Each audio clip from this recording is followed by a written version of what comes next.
Magandang hapon muli sa ating mga taga-subaybay. Hitachi 135, laging pumuputok ang fuse. Hanapin natin ang trouble kung saan. Kasi napalitan na natin ang fuse ay laging pumuputok. Yung 60 amperes na fuse. Kasi ito Day, yam sa imo. Kasi ang fuse ng main, ang dala nito ay starter solenoid, alternator, saka heater plug. Yan ang karamihan na nagiging trouble ng mga nagamputok na fuse. Ayan guys, kasama natin si Chief Erwin Abarca, ang matibay na hydraulic mechanic ni Bombasi.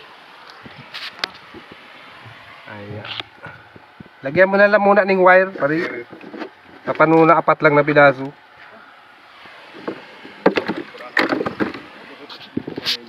Ito yung mga fuse niya diyan, isang 80 amperes, isang 60 amperes. Ha? Yun yan. Ini pwede ni? Yun 4 lang. 4. Pero babakalan mo yung original.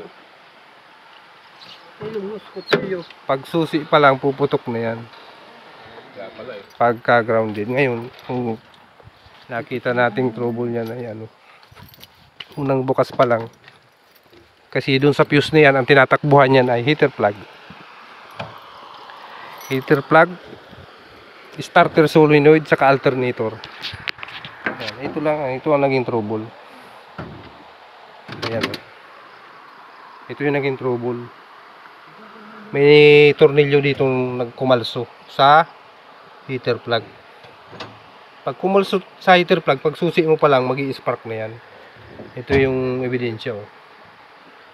Ayan, heater plug yan, linyang yan. Natutukuran na tornilyo. Ayan parang may wililingan Ayan kahit mataas na na. Cutter.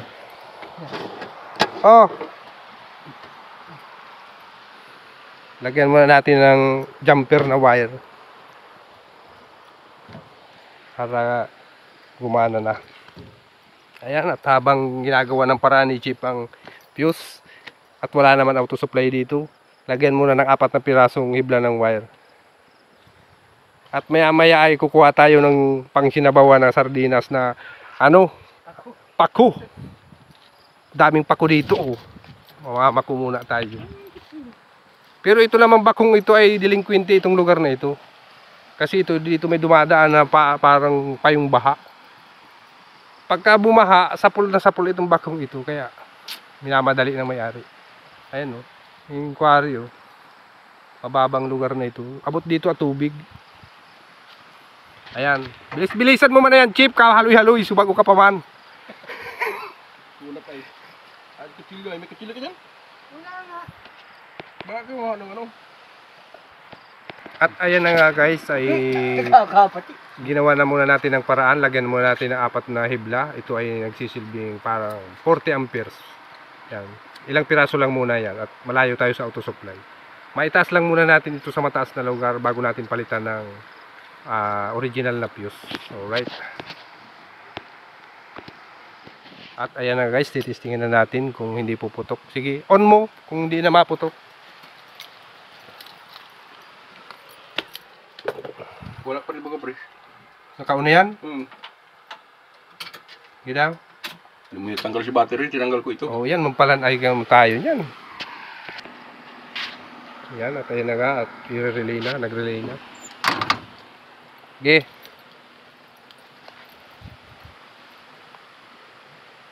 Yaw na monitor. Nandiyan na monitor. Ginaw.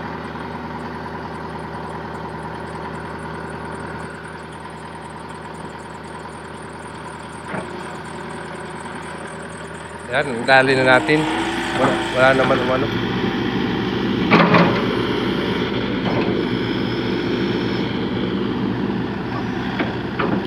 Mga tornilyo, makataranggal.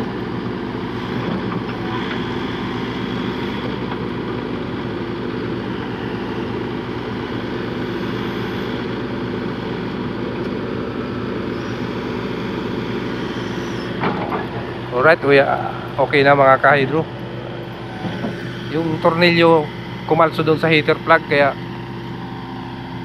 hindi na nagalaw. Lagi pumuputok yung main fuse. Ayan, pag hindi namin nagawa agad yan, aabutin na naman yan ng high tide. Aabutin na naman yan ng tubig. Nasa mababa pating lugar. Ay magkakabit na tayo ng mga cover.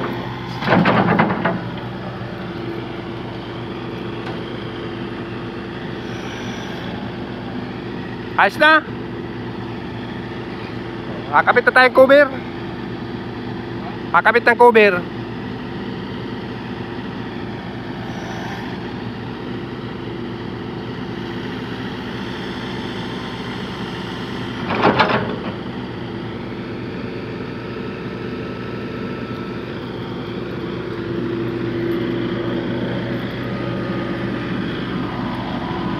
Alright, magkakabit na tayo ng cover.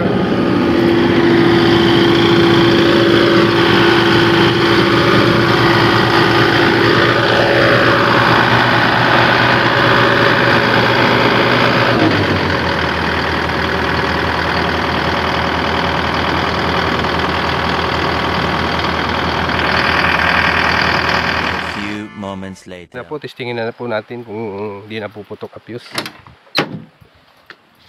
Pag on pa lang puputok na fuse, pag shorted ang heater. Pero yun, nakuha naman na natin, nag-short doon sa heater plug. Nahulugan ng bolt on. Yan, lumabas yung monitor. Password din ah. Ano po, 707. Ah, uli nakalagay na pati oh. 7. 0, 6, 5. Pinapatanggal na iba kayo ni? Sala. 5 pala ni. 7065 pre. Yan, okay. Okay.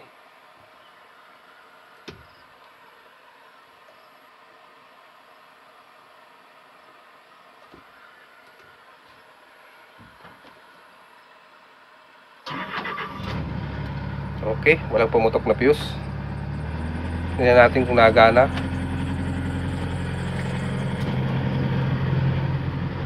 Tingnan natin. Auto RPM. Ah, naka-manual. Naka-manual. Ka-off. On. Yun, nagana. Mas maganda kayo naka-auto. Pagpitik mo, ma-review. Puno rin. Ini oh, naka-off. Yan, naka-manual yan. Manual.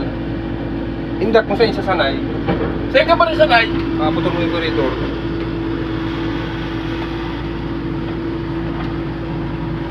Saan ka sanay? Ha? Manual ka, automatic. Ang? Tawag sa RPM. RPM ba? Saan ka sanay? Ini oh. Kansan? Ah, pag naka-on auto RPM, maganda pag naka-auto, pwede ano, Auto mo lang. i-on mo yun yun. Yan, tapos naka-high RPM. Yan, high. yan, auto. Pagpitik mo sa Kalama Revolution. Oo. Pinagano ito, Di, siya na ito. Ito. AI. Hmm. Kala ko tanggal yan. Di, Hindi.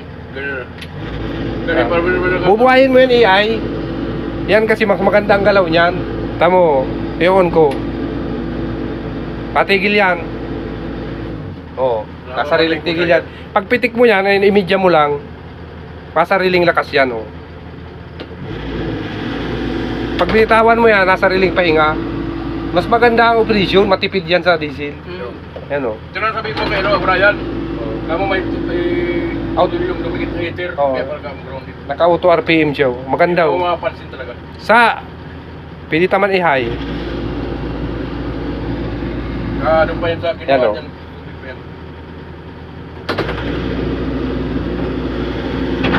Maganda hero ka mga naka-auto RPM ay. Oh, nagsasariling revolusyon. Low. Tapos low. High. High ano? Oh, ayos man. Okay na.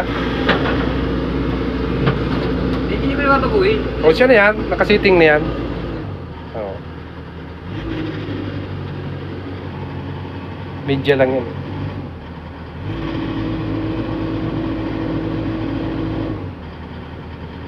Kaunting galaw mo malang yan, ma-revolution man na yan. Pero media, Kalahati lang ang ano dyan. media ka lang ano? Media lang. O ligay yan.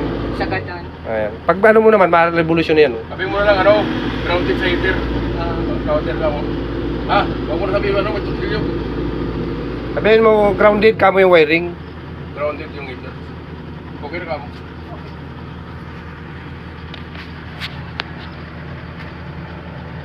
Alright, okay na po.